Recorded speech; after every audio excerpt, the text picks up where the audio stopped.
commence avec la vie secrète des plantes. Oui, l'Express propose un dossier passionnant sur l'intelligence secrète des plantes. On s'aperçoit que sous leur apparente simplicité, eh bien, les végétaux cachent des talents d'adaptation extrêmement complexes.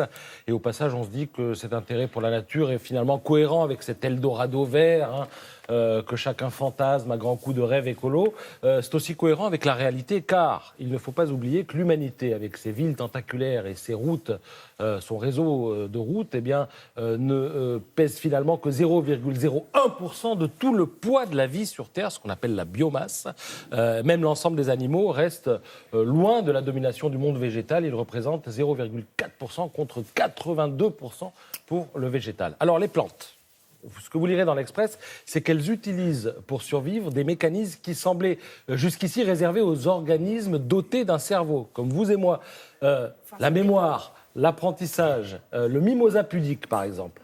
Regardez, le mimosa pudique, eh bien, il est capable de se souvenir d'un stimulus pendant 40 jours. Mais le plus passionnant dans cette affaire, c'est de voir comment les scientifiques en sont parvenus à cette conclusion. Et ce qui permet d'affirmer que le mimosa pudique a de la mémoire, eh bien, vous allez tomber votre chaise.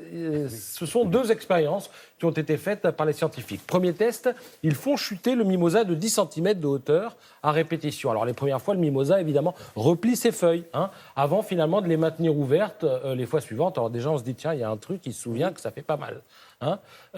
D'où le second test, parce qu'on se dit, elle est peut-être juste fatiguée.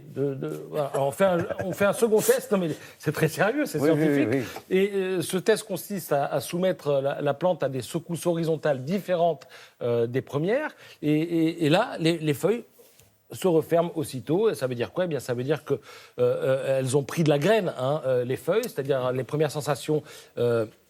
Elles ont compris que c'était sans danger, mais elles se méfient des nouvelles sensations. Et cette espèce de mémoire va durer pendant 40 jours pour le mimosa pudique. Alors, autre manifestation de l'intelligence des végétaux, l'art de la manipulation. Alors ça, c'est le privilège de cet arbre qui est derrière vous, l'acacia. Alors, son problème à lui, c'est de se protéger des girafes et des éléphants. Alors, pour ce faire, il va utiliser les fourmis. Non, il ne se cache pas, il utilise les fourmis. C'est-à-dire, d'abord, il fabrique un nectar spécial, ultra sucré, donc ça attire les fourmis, des colonies de fourmis qui donc vont s'installer dans l'arbre, qui va d'ailleurs tout faire pour les héberger, pour héberger les larves. Et ensuite, eh bien, ces fourmis, lorsqu'elles voient approcher un éléphant ou une girafe, qu'est-ce qu'elles font ? Elles mordent l'éléphant ou la girafe. Oui, carrément, les fourmis mordent l'éléphant ou la girafe qui, du coup, se carapatent. Et en fait, l'arbre, il fait comme l'homme. Exactement, elle ne mange pas l'arbre. Et l'arbre fait comme l'homme, c'est-à-dire qu'il dresse un animal pour attaquer, en l'occurrence la fourmi. Et il applique en fait à la lettre le bon vieux principe qui consiste à que les ennemis de mes ennemis sont mes amis. C'est comme ça qu'il utilise les fourmis. Voilà. Il y en a aussi pas mal sur les animaux et leur capacité à se retrouver dans l'espace, parce qu'ils reviennent toujours à la case départ dans le supplément Médecine et Sciences du Monde. Merci. Mais nous aussi, on a la capacité à se retrouver Et à s'adapter aussi. sur le plateau de Télématin et on s'adapte.